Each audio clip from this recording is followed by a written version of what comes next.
When my son told me to leave the house, I didn't cry. I didn't argue. I just smiled. Because he had no idea what I had done the day before. I still remember the day my husband died. The hospital room was cold and silent. My son stood next to me, holding my hand, crying like a little boy. That day, I made a promise to myself. I would give him everything. A good life. A good future. Everything his father wanted for him. I worked 2 jobs. During the day, I cleaned offices. At night, I worked at a small restaurant washing dishes. Sometimes my hands would bleed from the cold water. But I never complained.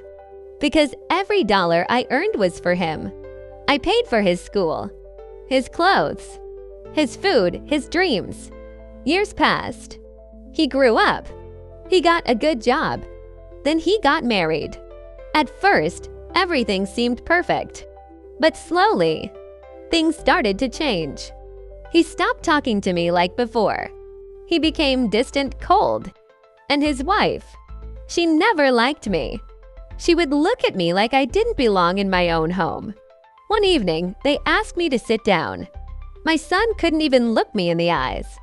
He said, "Mom, I think it's time for you to move out." My heart stopped.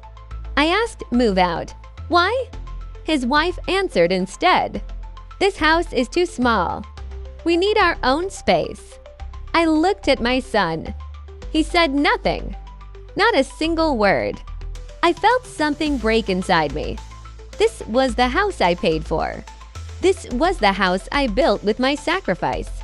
And now I was being thrown out. They packed my clothes in a small bag. My son walked me to the door. He said, "You'll understand someday." I looked at him.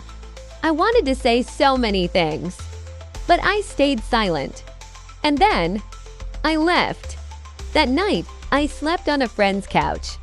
But I wasn't crying, because the day before, I had already gone to the bank. The next morning, my son went to the bank. He wanted to finalize the ownership papers. He was confident, happy. But when the bank manager checked the documents, his expression changed. He looked at my son and said, "I'm sorry, sir, but this house is not in your name." My son was confused. "What do you mean? It's my house." The manager shook his head. "No, sir. The owner is your mother." At that moment, my son froze. His hand started shaking. And that's when I walked in. He turned and saw me. His face turned pale. I looked into his eyes, the same eyes I had seen since he was born.